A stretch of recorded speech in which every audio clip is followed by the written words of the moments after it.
का राज्य था। नाम ही इसका मतलब था खुशियों का शहर। सुनहरे गेहूं के खेत हवा में लहराते थे, चमकती नदियां जमीन से होकर बहती थी, हलचल भरे बाजार में हंसी की गूंज सुनाई देती थी। लोग खुशहाल और संतुष्ट थे। उनके दयालु राजा अर्जुन और उनकी प्यारी रानी माया ने ज्ञान और करुणा के साथ शासन किया। जीवन अच्छा था। प्रसन्नपुर की सीमाओं के पार धुंध और डर में दबा हुआ एक उजाड़ महल खड़ा था। यह कोई आलीशान घर नहीं था, यह था सायों का महल। स्थानीय लोग इसके काले जादू के किस्से सुनाते थे। वे इसके भीतर फंसी एक बुरी ताकत के बारे में बात करते थे। उनका कहना था कि एक श्राप ने महल और उसके आसपास की जमीनों को प्रताड़ित किया था। गांव वाले इससे दूर ही रहते थे। हालांकि राजा और रानी ने इसे केवल अंधविश्वास मानकर खारिज कर दिया। फिर प्रसन्नपुर पर एक साया छा गया। यह धीरे धीरे शुरू हुआ। देर से घर लौट रहा एक किसान फिर कभी नहीं दिखा। नदी किनारे खेल रहा बच्चों का एक समूह रात होते होते गायब हो गया। कभी खुशहाल रहने वाले राज्य में डर छा गया। हवा में काना फूसी तेज हो गई। उनका कहना था कि सायों का महल भूखा था।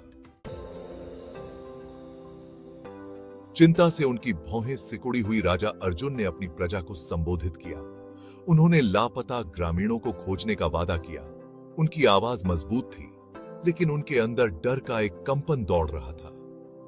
रानी माया दृढ़ निश्चय से, उनकी आंखें चमक रही थीं, उनके बगल में खड़ी थीं। वह डर को खुद को लकवाग्रस्त नहीं होने देंगी। सायों के महल में शायद जवाब हैं और वे उन्हें ढूंढेंगे। भाग 5 अंधेरे में सफर। राजा और रानी अपने सबसे बहादुर शूरवीरों के साथ सायों के महल की ओर बढ़े। यात्रा बेचैनी से भरी हुई थी। जैसे जैसे वे अपने गंतव्य के करीब पहुंचे, सूरज धुंधला होता गया। पंछियों का गाना बंद हो गया। एक अप्राकृतिक सन्नाटा उन पर हावी हो गया। महल धुंधली रोशनी में एक खतरनाक आकृति की तरह दिखाई दे रहा था। भाग 6 जानवर के पेट के भीतर। जैसे ही उन्होंने दहलीज पार की, हवा ठंडी होती गई। महल के भीतर धूल और मकड़ी के जाले हवा में घुटन पैदा कर रहे थे। दमनकारी सन्नाटे में हर कदम गूंज रहा था। वे एक भव्य हॉल में दाखिल हुए, जो कभी भव्य था, अब जीर्ण शीर्ण और एक अप्राकृतिक ठंडाई में डूबा हुआ था। शूरवीरों ने अपनी तलवारें निकाल ली। उनके चेहरे गंभीर थे। यहां एक बेचैन करने वाली उपस्थिति थी। कुछ बहुत ही भयानक रूप से गलत लग रहा था। भाग 7 श्राप का खुलासा। अचानक हॉल में छायाएं तड़पने लगीं और आपस में मिलने लगीं। अंधेरे में चमकती आंखें, विकृत आकृतियां बनी, घूमती और टूटती हुई। उनके रूप अस्पष्ट थे। शूरवीरों ने बहादुरी से लड़ाई लड़ी, लेकिन परछाइयां बहुत ज्यादा थीं। फिर एक आवाज, ठंडी और प्राचीन, हॉल में गूंज उठी। इसने एक टूटे हुए वादे, एक प्यार के साथ विश्वासघात और भूमि पर एक अभिशाप के बारे में बताया। इसने घोषणा की कि केवल सच्चे प्यार के बलिदान से ही अभिशाप को तोड़ा जा सकता है।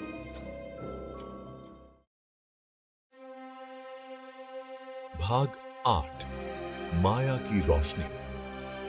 रानी माया आगे बढ़ी। उनकी ठुड्डी ऊपर थी। उनके पास एक विचार था, एक खतरनाक विचार, लेकिन उन्हें कोई दूसरा रास्ता नहीं दिख रहा था। उसने राजा अर्जुन से फुसफुसाते हुए कहा।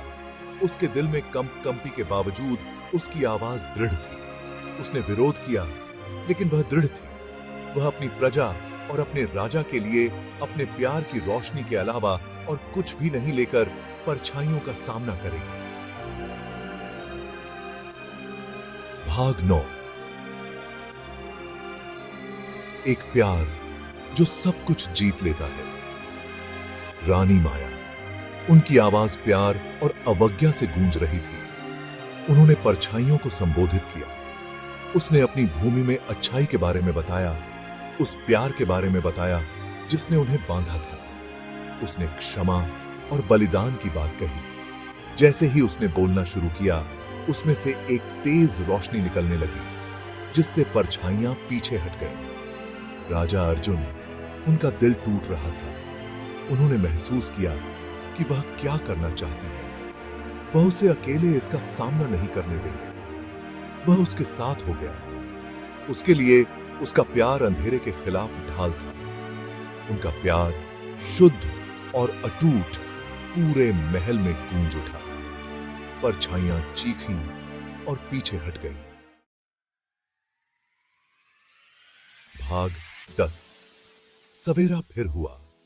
महल हिल गया और प्रकाश की एक चकाचौंध के साथ परछाइयां चली गईं। सन्नाटा छा गया, भारी और निरपेक्ष। फिर धीरे धीरे महल में रोशनी वापस आने लगी। धूल जम गई जिससे